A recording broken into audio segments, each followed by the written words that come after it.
قەزای پێنجوێن یەکێکە لەو ناوچانەی کە زەویە کشتتوکاڵەکانی بە هۆی بەپیتیەوە ساڵانە لەلایەن جوتیارانەوە بە چەندین جۆر بەروبوومی بەهارە و هاوینە دەچێنرێت. ئەم ساڵیش ڕێژەیەکی زۆر لە جوتیاران سەرقاڵی بەرهەمێنانی بەروبوومە کشتتوکاڵەکانن. وەک جوتیاران ڕای دەگەێنن ئەم ساڵ بە هۆی بڕیارەکانی وەزارەتی کشتتوکاڵەوە کە ڕێگری لە هاتنی بەروبوومی دەرەوە دەکات توانراوە بەرهەمی ناوخۆ بە بازار بکرێت. داواکاریش بوون کە ئەم ڕێگریکردنە تا کۆتایی بەرهەمی ناوخۆ بەردەوام بێت. وڵی عربێ باش عرب دێ بۆ ئێرە لێرە ڕسق بارەکە ئیتر ڕسقشمان زۆرە لەخوا بەزیاوێ بەشی تەواوی هەموو کوردستان و عێراقشەکە. وڵی لە فەلاحەتیە لە کوولەکە و خەیار و بیبەرە ئەم ساڵ فەراحی پێنجم سپاس بەخوا باشە، بەس تەماتەمان خراپە.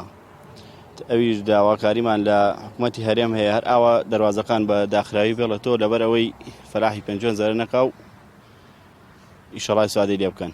بەرهەمە کشتتوکاڵەکانی پێنجوێن لە سەرجەم شارەکانی عێراق و هەرێمی کوردستان خواستێکی زۆری لەسرە، ئەویش بە هۆی باشی و جوانی و بەتامی بەرهەمەکانیەوە. ساڵانە بۆ ساختکردنەوەی بەرهەمەکان لە سنووری قەزای پێنجوێن کڕیاران لە شارەکانی ناوەڕاست و خواری و عێراقەوە دێنە سنوورەکە. ئێمە وەکو خاوەنی ئەلوەی جوتیاران لێرەدا بووینە دە پردێک لە نێوان کورد و عەرەبدا، بە تایبەتی لە نێوان فەلاح و عەرەبدا.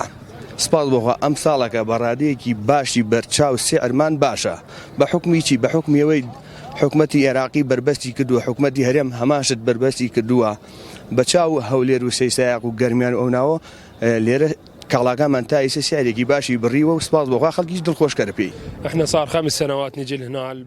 ئێمە ماوەی 5 ساڵە سەردانی پێنجوێن دەکەین، شووتی و تەماتە و بەرهەمە کشتتوکاڵەکانی ئەم ناوچەیە دەکڕین.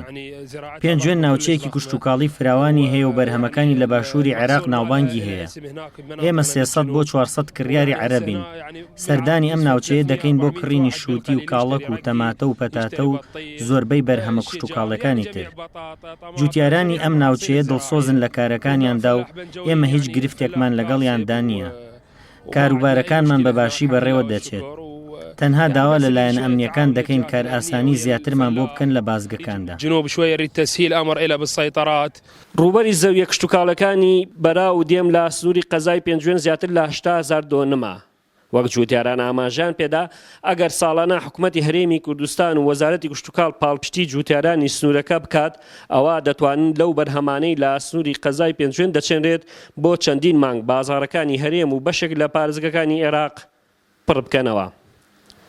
عەبدوڵڵا غەریب، کەناڵی گەلی کوردستان، پێنجوێن.